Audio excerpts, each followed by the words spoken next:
The vast majority of more than 90 countries attending a Swiss summit on peace for Ukraine supported its final declaration as it concluded on Sunday. Initiated by Ukrainian President Volodymyr Zelensky, the two-day summit at the Swiss Alpine resort of Burgenstock aimed to find a consensus on how to end the war in Ukraine.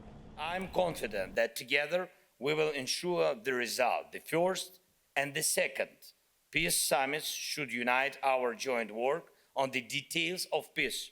Many Western leaders voiced condemnation of Russia's invasion and rejected President Vladimir Putin's demands for parts of Ukraine as a condition for peace.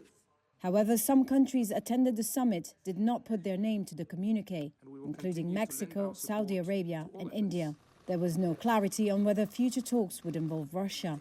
Swiss President Viola Amherd.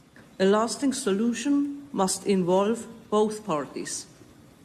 Excellencies, ladies and gentlemen, the discussions over the past 2 days have shown that there are different points of view. All the more important is our understanding that the path towards peace in Ukraine must be pursued on the basis of international law and, in particular, the United Nations Charter.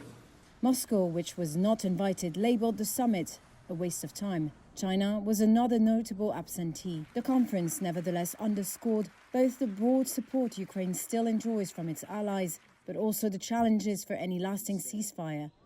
A draft of the final declaration seen by Reuters refers to Russia's invasion as a war, a label Moscow rejects. It calls for Ukraine's control over the Zaporizhzhia nuclear plant and its Azov seaports to be restored and for Ukraine's territorial integrity to be respected. But, in line with the conference's more modest stated aims, it omitted tougher issues on what a post-war settlement for Ukraine might look like and whether Ukraine could join the NATO alliance. The Kremlin did not rule out future talks with Kyiv, but said guarantees will be needed to ensure the credibility of any negotiations. Whether there will be a follow-up to the summit and where it will be held remained unclear.